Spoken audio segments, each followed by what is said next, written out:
কিছু শিখতে পারি। এখানে আজকে খায়রুল হাসান মামুন কাকার সাথে সফরসঙ্গী হিসেবে উপস্থিত হয়েছে জনাব মোহাম্মদ আব্দুল তারেক ভাই, প্রজন্ম দল গাজীপুর মহানগর শাখার যুগ্ম আহ্বায়ক এবং পুরাবাড়ি ইলেকট্রো থানা আহ্বায়ক তারেক ভাই, তাকেও ধন্যবাদ জানাই।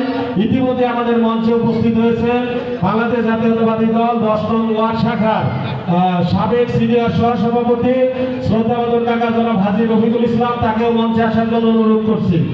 ইতিমধ্যে আমাদের মাঝে উপস্থিত হয়েছেন যিনি দীর্ঘদিন যাবৎ কোনাবাড়ি ইলেকট্রো থানা কৃষক দলকে নেতৃত্ব দিয়ে আসছেন।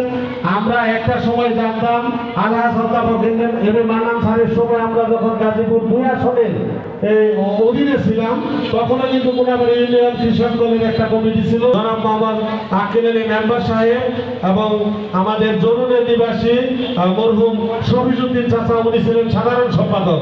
অর্থাৎ কোনাবাড়ি ইউনিয়ন কৃষক দলকে তারা নেতৃত্ব দিয়ে আসছিলেন। আজকে কোনাবাড়ি ইলেকট্রো থানা গঠন করার পরে কোনাবাড়ি ইলেকট্রো থানা কৃষক দলের আহ্বায়কের দায়িত্ব পালন করতেছেন বন্ধুবর জনাব মোহাম্মদ ওয়াসিম ভাই। আজকে গাজীপুর মহানগর কৃষক দলের সংগ্রামী যোদ্ধা আহ্বায়কের সফরসঙ্গী হিসেবে আমাদের মাঝে এসে আজকে জিসাসের এই কর্মী সভাকে সাফল্যমণ্ডিত করেছেন। এর জন্য আমরা তাকে অভিনন্দন জানাচ্ছি।